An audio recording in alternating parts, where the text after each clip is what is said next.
your mind. Everything you know is wrong. Right. For the 8 years we've been doing this program, we run a live chat room at the same time that the program is on. In fact, there's a whole bunch of people in there right now.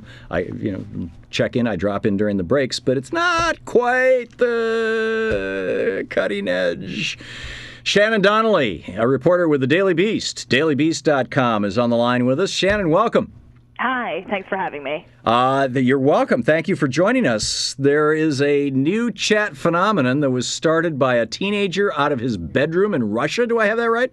Yep. So tell us about this.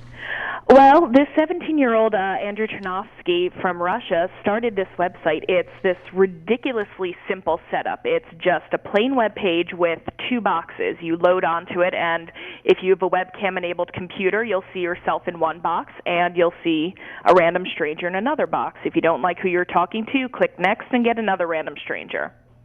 And what? And now, is this just video, or is there audio as well, or text, or what? It's a combination of all three. If you have a microphone on your computer, you can speak using audio. Otherwise, you could just type and do just text chatting. Interesting. And so what do most people end up doing on this site? Well, when the site launched about 6 months ago, there were a lot of people just looking to connect, looking to chat with other people.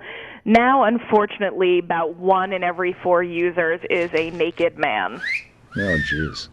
That wasn't me whistling, I guarantee that.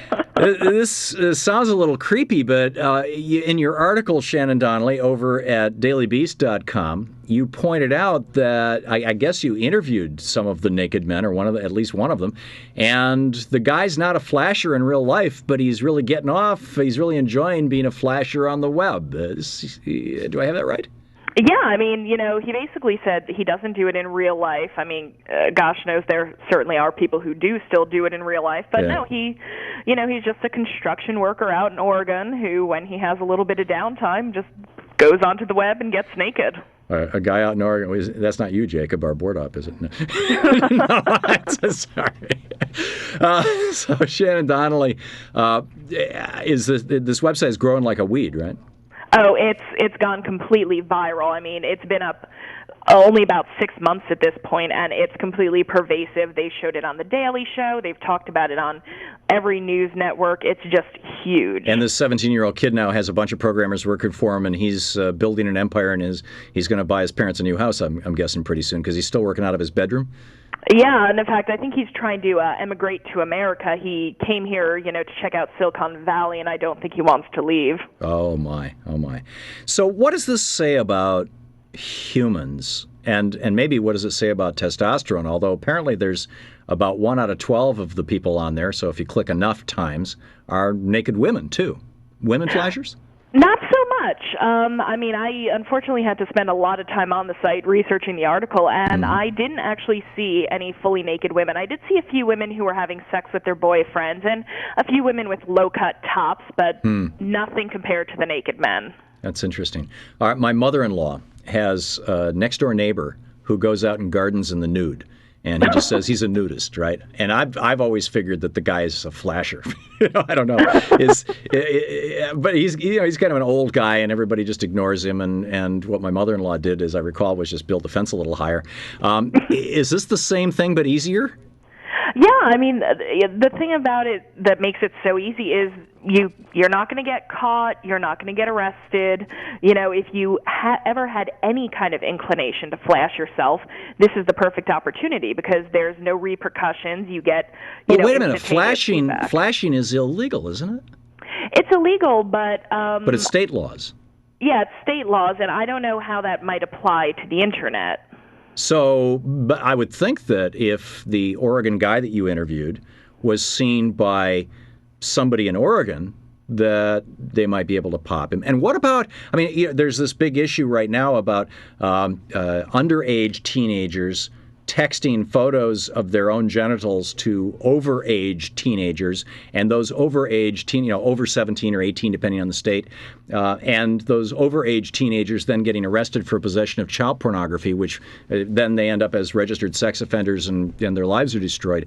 If that can happen that easily with just cell phone texting, why is this site immune from that kind of thing?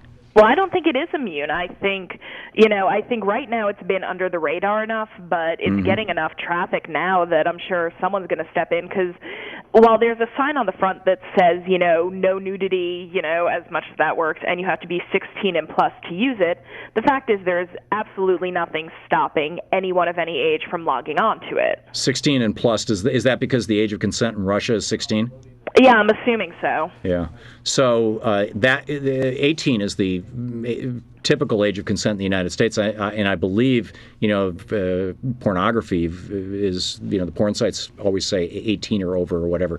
Not that I'm an expert on that, but I've certainly seen it. And so apparently this could even be illegal in the United States. I mean, I'm a little. Where's John Ashcroft when you need him? Although I'm not sure that I want him. Okay, Shannon, we have about 40 seconds left. Just in summary, we're talking with Shannon Donnelly. She wrote this piece, The Naked Men of Chat Roulette, over at the Daily Beast, dailybeast.com.